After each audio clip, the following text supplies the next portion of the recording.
এবাৰ আমি একেবাৰে মানে লাষ্ট আৱাৰলৈ একো বস্তু নাৰাখোঁ। সঁচাকৈ কংগ্ৰেছৰ লগত যদি এবাৰ বুজাবুজি হয় তেতিয়াহ'লে আগতেই কংগ্ৰেছ দলে কিমানটা সমষ্টিত খেলিব, আমি কিমানটা সমষ্টিত, বেলেগ বেলেগ ৰাজনৈতিক দলে আমি কিমানটা সমষ্টিত খেলিম, তাৰ কথাখিনি আগতীয়াকৈ ফিক্স হ'ব লাগিব।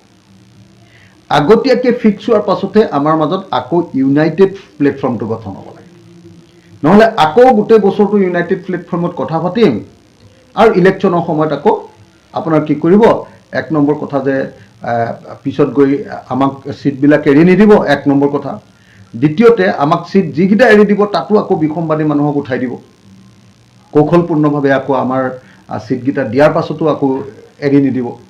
গতিকে এইটো এটা ডাঙৰ শংকা, আপুনি কোৱাৰ নিচিনাকৈ এইটো এটা ডাঙৰ শংকা আছে।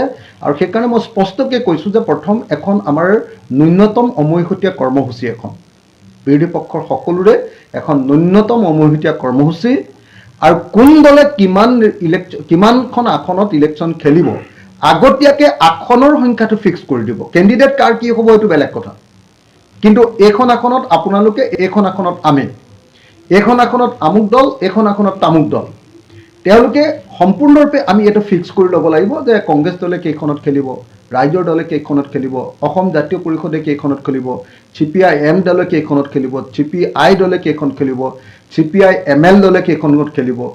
আমাৰ কাৰ্বি আংলঙৰ এটা অত্যন্ত শক্তিশালী আঞ্চলিক দল আছে, আপোনালোকে সকলোৱে জানে, all party hill leaders conference, সেই অল পাৰ্টি হিল লিডাৰ কনফাৰেন্সে কেইখনত খেলিব, এইবিলাক বস্তু আমি আগতীয়াকৈ ফিক্স কৰি ল'ম।